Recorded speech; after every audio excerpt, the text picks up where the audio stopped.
paz do Senhor Jesus. Sou o pastor Eliseu Fausto e estou iniciando o nosso último dia de meditação no Evangelho de Mateus. Hoje estarei expondo os capítulos 25 a 28. No capítulo 25, o sermão de Jesus no Monte das Oliveiras continua.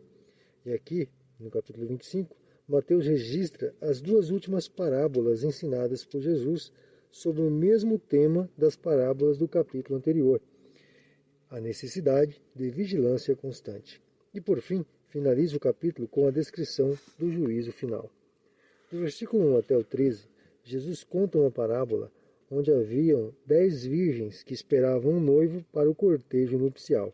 Porém, como o noivo demorou para chegar, entrando no período noturno, 5 delas, chamadas de tolas pelo texto, não tinham azeite o suficiente para iluminar suas lamparinas, e desejando que as outras 5 emprestassem para elas um pouco de azeite, pediu. Mas as 5 que são chamadas de prudentes não emprestaram, com receio de que o delas também acabasse. E então as 5 tolas foram comprar azeite para suas lamparinas. Porém, enquanto estavam ausentes, o noivo chegou, e ao ouvir o grito, "Aí vem o noivo!", as 5 prudentes correram ao encontro do noivo e fizeram cortejo até o local designado, e o portão foi fechado após elas. Quando as outras 5 tolas retornaram, o portão já havia sido fechado e o acesso delas foi impedido. A temática, como eu disse, continua sendo a mesma das parábolas do capítulo anterior. As 5 virgens prudentes estavam esperando o noivo com entendimento e com vigilância constante, enquanto as 5 tolas agiram como aquele servo que não aguarda prudentemente a volta do seu senhor. Tanto essas quanto aquele serão ambos condenados por negligência, e em ambos os casos não haverá segunda chance. A partir do versículo 14 até o versículo 30, Jesus conta outra parábola sobre o dever de cada servo em cumprir as tarefas nas quais o Senhor confiou a cada um particularmente. A parábola era a seguinte: um certo senhor, antes de partir para uma terra distante, chamou 3 de seus servos e repartiu todo o dinheiro com eles, de acordo com a habilidade de cada um. A um ele deu 5 talentos, a outro 2 e a outro, o terceiro, 1 talento. Quem olha pela primeira vez esta parábola pensa que aquele que recebeu 1 talento recebeu pouco dinheiro, mas 1 talento equivalia na época a 20 anos de trabalho, ou seja, era muito dinheiro.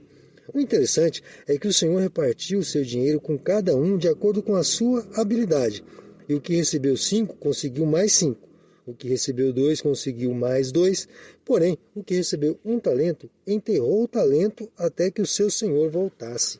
Este último foi reprovado, porque não se importou em trabalhar com o talento recebido. Obviamente, quando o Senhor nos entrega algo para realizar, Ele também nos capacita com dons preciosos para a realização.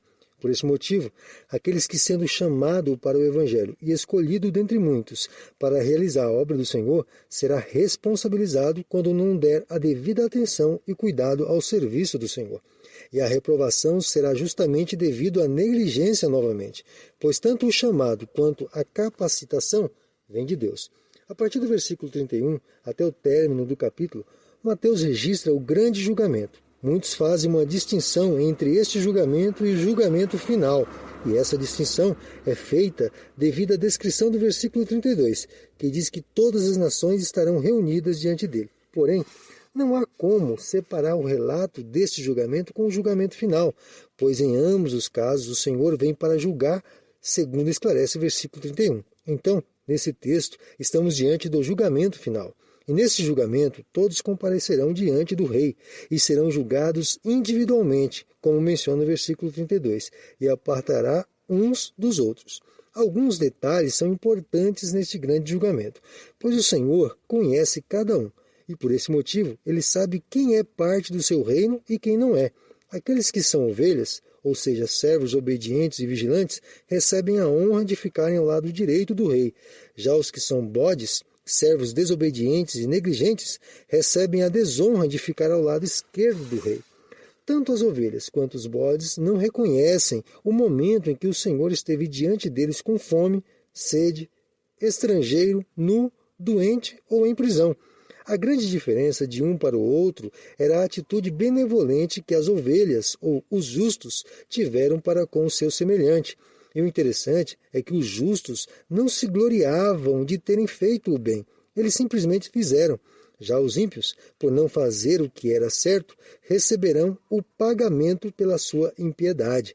Esse julgamento me faz compreender o quão imenso é o amor de Deus, pois ele salva pecadores. Dá dons a esses pecadores, capacitando-os para realizarem a sua vontade e concede a eles o privilégio de viverem eternamente desfrutando de sua gloriosa presença, sem que haja nada de bom em nós mesmos, que não seja atribuído à bondade e misericórdia de Deus sobre nós. O único que é glorificado no julgamento é o Senhor e a sua infinita bondade em salvar pecadores restaurados pela graça divina. E mais uma vez, o ensino do tormento eterno é enfatizado por Jesus. Não há como negar a existência de uma punição que durará eternamente. Não há como negar que aqueles que rejeitam a bondade de Deus revelada em Jesus Cristo para salvar pecadores estarão eternamente em agonia no inferno. Tudo que ocorrerá nesse julgamento estará além da matéria física e do mundo visível. O julgamento será pós-vida terrena, será pós-realidade presente. Tudo que ocorrerá neste julgamento terá um peso eterno. Tanto aqueles que obedecem ao Evangelho desfrutarão eternamente da presença de Deus, quanto aqueles que desobedecem ao Evangelho sofrerão eternamente longe dessa gloriosa presença. No capítulo 26, iniciamos o relato da crucificação até o capítulo 27, que será a consumação deste relato. Aqui no capítulo 26, Jesus se une com seus discípulos após ter descido do Monte das Oliveiras para os alertar sobre o iminente sofrimento ao qual será submetido. Nos versículos 3 ao 5, os líderes religiosos combinam um momento certo para poder prender e matar a Jesus sem que a multidão pudesse perceber. Nos versículos 6 até o 13, Mateus informa que Jesus estava em Betânia, na casa de Simão o leproso, e alguns estudiosos afirmam que Simão o leproso havia sido curado e realizado esse banquete em sua casa, onde também estava Lázaro e suas irmãs, que serviam um jantar devido a essa cura, em agradecimento a Jesus. E Maria, irmã de Lázaro, que estava transbordando de amor por Cristo, devido à sua graça abundante, derramou sobre a cabeça de Jesus e em todo o seu corpo um vaso cheio de especiarias com aroma da melhor qualidade da época. Essa atitude de Maria indignou os discípulos de Jesus pelo desperdício. O evangelista Mateus não menciona nenhuma crítica levantada por qualquer dos convidados sobre o caráter de Maria, apenas menciona as críticas em relação ao exagero que ela demonstrou em derramar todo o vaso dessas especiarias valiosas sobre Jesus. Mas a atitude desta mulher foi engrandecida demasiadamente por Jesus, pois ela estava preparando o corpo de Jesus para o seu sepultamento. Após esse relato, Mateus registra que Judas Iscariotes, um dos discípulos de Jesus, que com certeza também ficou muito indignado pela ação de Maria, foi à procura dos líderes religiosos para se oferecer na trama de prender e matar a Jesus. Nos versículos 17 até o 25, Mateus nos revela como Judas Iscariotes se entregou diante de todos os discípulos como aquele a quem havia de trair a Jesus. Pois Jesus pediu aos seus discípulos que fossem à casa de um certo homem, não identificado, e na casa desse preparasse a Páscoa para que Jesus e seus discípulos participassem. E quando todos já estavam reunidos diante da refeição da Páscoa, Jesus revela aos discípulos que um deles há de traí-lo. E depois que todos os discípulos se entristeceram com esta revelação, Judas Iscariotes pergunta se era ele quem o havia de trair, e Jesus simplesmente confirma a palavra de Judas. Jesus celebra a sua morte sacrificial com seus discípulos nos versículos 26 ao 29. As declarações, isto é o meu corpo e isto é o meu sangue, trouxeram ao entendimento da igreja que tanto o pão quanto o vinho são representações do corpo e do sangue de Jesus na celebração da ceia, pois se fosse diferente, Jesus não teria declarado em vida, mas ordenaria somente após a morte e ressurreição. Os versículos 30 ao 35 são reservados para nos informar sobre a precipitada determinação de Pedro em declarar fidelidade irrestrita a Jesus, onde Jesus, subindo ao Monte das Oliveiras novamente com seus discípulos, declarou que todos eles estariam o abandonando, pois depois que fosse aprisionado pelos seus acusadores, todos fugiriam. E Pedro precipitadamente diz que nunca o abandonaria. Mas Jesus, conhecendo sua verdadeira personalidade diante do perigo de prisão iminente, disse para ele que, antes que o galo cante, ele o negaria 3 vezes. E todos os discípulos disseram a Jesus que, ainda que morressem, não o negariam. Após essas declarações, Jesus, juntamente com seus discípulos, foram até o Getsêmani, que certamente era um local apropriado para a prensa de azeite de oliva ali no Monte das Oliveiras. E com o propósito de orar, convidou a Pedro, Tiago e João para, juntamente com eles, se reservarem um local à parte. E Jesus orou em grande aflição por 3 vezes ao Pai, sentindo a agonia que estava prestes a sofrer. E ainda que pediu aos seus 3 discípulos, e em especial a Pedro, que vigiasse com ele, não houve resposta, pois todos estavam hipercansados e dormiam. Jesus deixa novamente o alerta: vigiai e orai, para que não entreis em tentação, porque a carne é fraca, mas o espírito está pronto. Com esse alerta, Jesus nos ensina que sempre dependemos do espírito nas nossas lutas carnais. Após esse momento de oração, Jesus desperta seus discípulos para que com ele fosse de retorno ao Monte das Oliveiras, onde Judas estaria o buscando para o trair. E imediatamente após chegarem de retorno no Monte das Oliveiras, Judas, juntamente com uma multidão de soldados enviados pelos principais religiosos de Jerusalém, foram de encontro aos discípulos, e com um sinal previamente combinado, através de um beijo, ele identificaria Jesus. E Jesus, conhecendo a sua trama e dando a oportunidade de arrependimento, falou ao traidor Judas, dizendo: Amigo, para que vieste? Mas tudo já estava certo e determinado, de modo que os soldados pegaram a Jesus com o propósito de o conduzir ao sumo sacerdote Caifás. Antes, porém, Mateus registra que um dos discípulos, sem contudo mencionar o nome, feriu a um dos soldados, cortando-lhe a orelha. Mas Jesus repreendeu esse discípulo, reprovando a sua atitude, pois estaria indo na contramão da vontade de Deus, em que tudo viesse a concorrer para que o sacrifício substituto fosse concretizado de acordo com as Escrituras. Então todos os discípulos fugiram, deixando Jesus ser conduzido à presença do sumo sacerdote. A partir do versículo 57 até o 68, Jesus passa a ser julgado diante do sumo sacerdote e de todos os seus acusadores. O julgamento é realizado dentro do Sinédrio, que era um conselho da liderança judaica. E Pedro observava de longe tudo o que se passava. Muitos começaram a acusá-lo diante do sumo sacerdote. Todas as acusações foram consideradas falsas até que 2 testemunhas surgiram diante dele, dizendo que Jesus havia afirmado o poder de destruir o templo e reconstruir em 3 dias. Então, diante desta acusação, o sumo sacerdote o interrogou, esperando sua palavra em defesa. Mas Jesus se mantinha em silêncio, até que o sumo sacerdote o pergunta se ele era o Cristo. Jesus confirma a declaração do sacerdote em que ele era o Cristo e que brevemente eles estariam contemplando o seu poder. A partir deste momento, o sofrimento de Jesus se iniciou, pois os soldados batiam nele e cuspiam em sua face. Mateus não dá detalhes, mas tudo indica que tamparam o rosto de Jesus com algum pano enquanto batiam nele, perguntando se ele era capaz de descobrir quem era o que havia batido. Os evangelhos de Marcos e Lucas vão descrever esse detalhe. Nos versículos 69 até o término do capítulo, o evangelista registra um momento em que Pedro nega Jesus por 3 vezes. Durante 2 vezes, Pedro foi interrogado por 2 criadas, possivelmente porteiras do palácio. A primeira, quando estava sentado fora do pátio, e a segunda, quando tinha saído pela porta do pátio. Em ambas as situações, ele negou ter algum conhecimento sobre Jesus, mas não ficou só nesta simples declaração de não conhecer a Jesus, pois pouco tempo depois, alguns outros que estavam ali com Pedro denunciaram dizendo que ele realmente era um dos que andavam com Jesus. Foi nesse momento que Pedro não somente declarou que não conhecia Jesus, ele jurou que não conhecia e ainda desejou que o mal viesse sobre ele se estivesse mentindo. Foi nesse exato momento que o galo cantou, e Pedro lembrou-se das palavras de Jesus, e a única coisa que ele pôde fazer foi chorar amargamente pela fraqueza diante do desespero de uma possível prisão iminente. No capítulo 27, nos versículos de 1 ao 2, Mateus registra um momento em que os líderes religiosos de Jerusalém, com o propósito de matar a Jesus, o conduziram com as mãos amarradas até Pilatos, o governador. Os líderes do Sinédrio só conduziram Jesus até o governador porque não tinham o direito de condenar alguém sem antes terem o consentimento dele.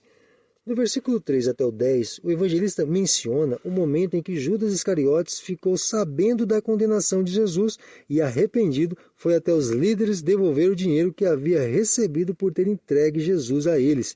Mas os líderes não aceitaram o dinheiro de volta e desprezaram a Judas. Essa atitude deixou Judas muito mais aflito. E essa aflição o deixou desesperado de tal forma que ele jogou as moedas no templo e foi tirar a sua própria vida. O certo é que os sacerdotes do templo não aceitaram aquelas moedas como oferta e decidiram comprar um terreno para sepultar estrangeiros, com as 30 moedas de prata lançadas no templo por Judas Iscariotes. E esse terreno ficou conhecido como Campo de Sangue, devido ter sido comprado pelas moedas que entregaram Jesus à morte. Do versículo 11 até o 26, Mateus registra um momento em que Jesus se encontra perante Pilatos, e ainda que este tenha interrogado, nada ouviu de sua boca. E ainda diante das acusações, Jesus se manteve em silêncio. Isso deixou Pilatos admirado. O evangelista relata que, por ocasião da festa, Pilatos tinha por hábito soltar um prisioneiro. Não se sabe ao certo se é a festa da Páscoa dos judeus ou alguma festa entre os romanos. Ao que parece, essa festa seria a Páscoa dos judeus. O certo é que Pilatos deixou duas opções de escolha aos judeus, ou soltaria Jesus ou Barrabás.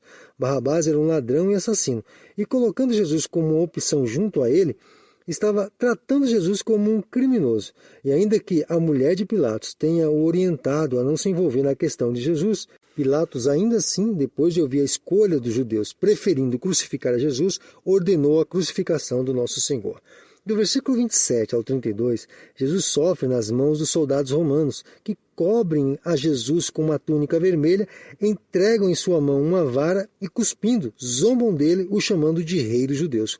Colocaram sobre a cabeça dele uma coroa de espinhos e com a vara batiam em sua cabeça. Depois de toda essa zombaria, conduziram ao lugar da crucificação e forçaram um homem chamado Simão a levar a cruz de Jesus até o Gólgota. Do versículo 33 ao 45, Mateus registra todo momento de zombaria sofrida por Jesus enquanto estava crucificado. Alguns passavam por ele, meneando a cabeça, zombando dele. Os principais dos fariseus, os escribas, o criticavam dizendo: salvou os outros e não pode salvar a si mesmo.